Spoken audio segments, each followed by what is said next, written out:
What is up, guys? Welcome back to my channel. In today's video, I am going to be reviewing Dior's new Backstage Face and Body Foundation, and so far I've heard really great things about it. Sephora does state that this is a medium coverage foundation, but from what I've seen, it's going to be more so of sheer buildable to medium coverage type of thing. But yeah, I am excited to try this foundation. I have been waiting a couple of weeks now for this to launch.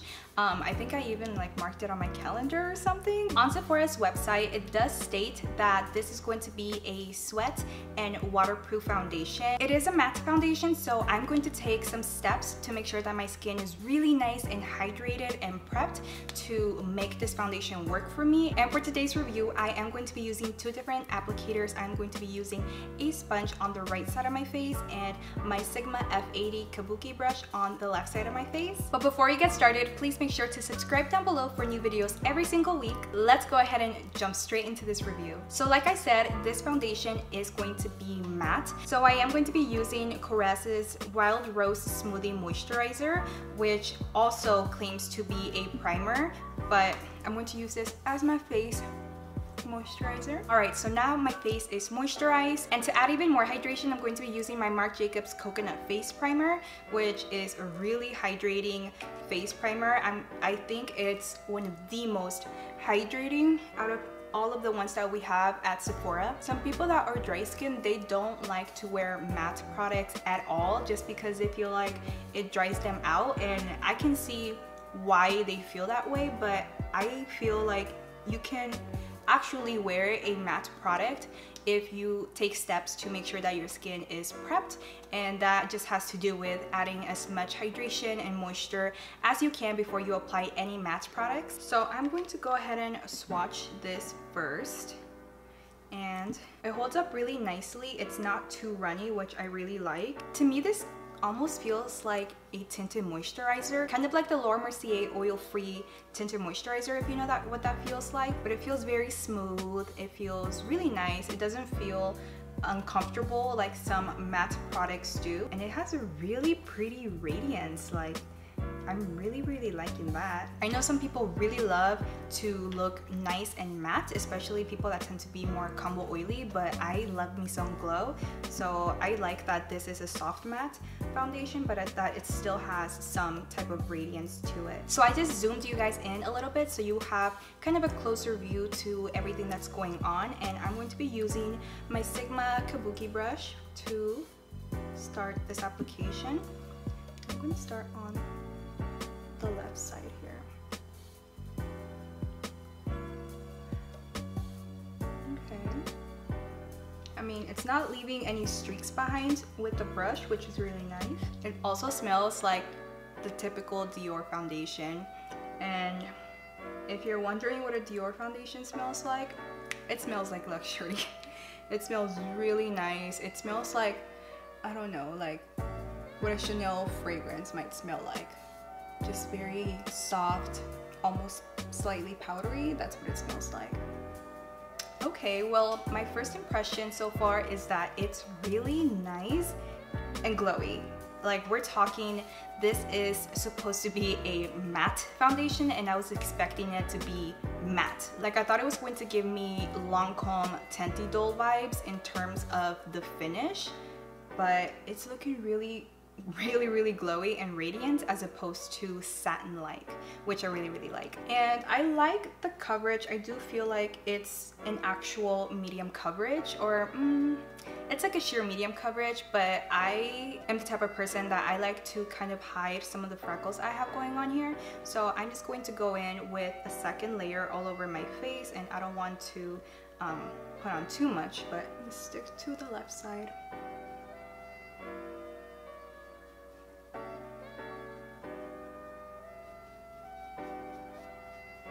Okay, so I went in with a second layer, and I do feel like that second layer did amp up the coverage. I still feel like it looks really natural and pretty, very skin-like. It's still giving me some glow. I don't know if that has to do with the fact that I added two very hydrating products underneath, but so far I love this finish. and it's definitely something I would wear for every day. So let's go ahead and try this with a beauty blender and see what we think.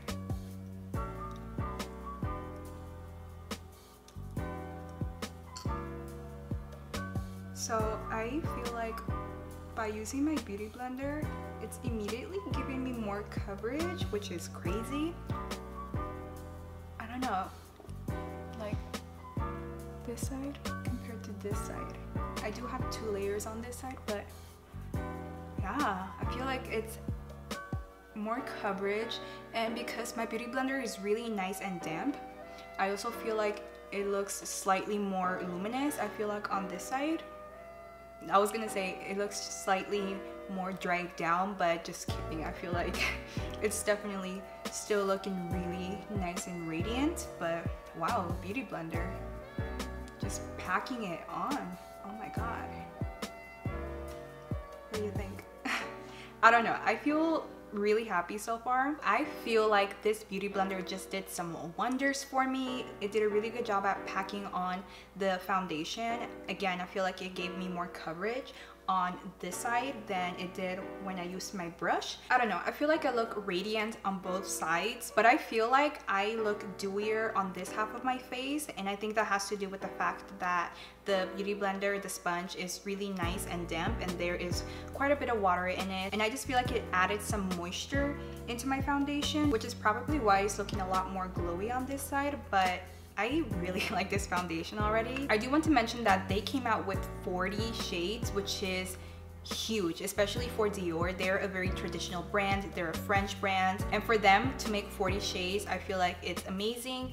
It's very inclusive. There is going to be a shade for everybody, and one of the craziest things about this foundation is that it's Dior's most inexpensive foundation ever. Dior has never made such a affordable foundation before, but I think so far I really like this. I am so happy and grateful that I was able to get it in my gratis. So now I just want to see how it blends with other products. So I'm going to be using my NARS Radiant Creamy Concealer, and this is the shade of Vanilla, and this is the color that I like to use to really illuminate my under eye area. And I like to also highlight my face with that same shade. I don't know, to be real with you, I feel like this vanilla shade is slightly too light for this foundation, because this foundation is my summer shade. I chose this color on purpose just because I knew I was going to get more tan. And to blend out my concealer, I'm going to be using my beauty blender on both sides.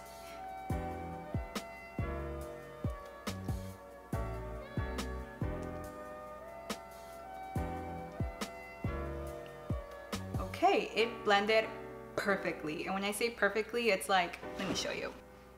So this is what it looks like. It's a perfect blend, especially considering that there was a really big contrast between colors. Yeah, my concealer blended in seamlessly into this foundation.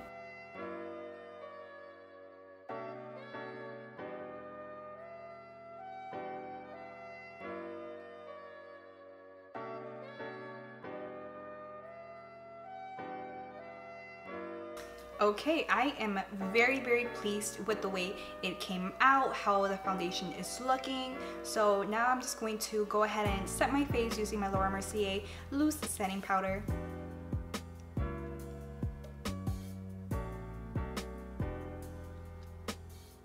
I always like to set my smile lines because your girl smiles a lot. She's a happy girl. Cool, so this is what we are looking like at the moment. We have the under eyes and T-zone nice and set with some powder, and everything else is glowy. So to bronze, I'm going to be using my Anastasia Beverly Hills bronzer in the shade Saddle, and I'm going to use my Sigma F10 blush brush. And we are just going to bronze. Oh, that's pretty. So I feel like this foundation is looking really natural, very skin-like, so I want to stick to the theme and keep my bronzing nice and subtle as well. Nothing too drastic. I'm not going to try to make my contour too defined or anything like that.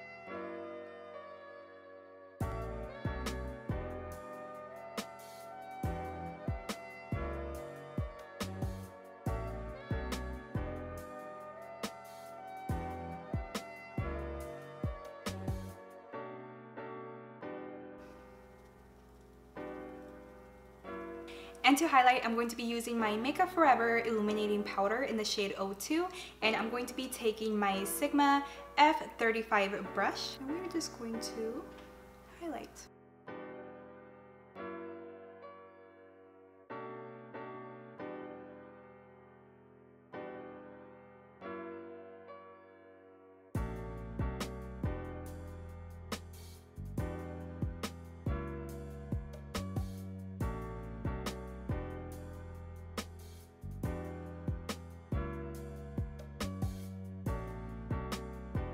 Alright, so I have now finished doing my makeup and I feel very happy with the overall finish of this foundation. I absolutely love it already, and I feel like it's a great foundation not only for combination to oily skin people but also for dry skin people. And like you saw, if you take the right steps in prepping your skin, you can most definitely wear this foundation. I think it's worth it. I think it's very easy to build. I felt like my beauty blender was able to give me more coverage, as you see here, and this is the side where I use my kabuki brush. But yeah, I think it is a phenomenal foundation and I give it my stamp of approval 100%. If this is the direction where Dior is going, I cannot wait to see what they're going to come up with next. So it's very exciting. It's an exciting time for Dior. I feel like they're innovating and they're moving forward along with the industry. Again, 40 shades. It is sweat-proof, waterproof. You can use it for the face and body, and it is buildable. I rate the Dior Backstage Face and Body Foundation a 9 out of 10. Worth it. And that does it for this foundation review. Thank you so much for watching, especially if you made it till the end. If you like this video, please make sure to drop me a like, and also don't forget to subscribe for new videos every single week. Again, thank you so much for watching, and I'll see you on the next one.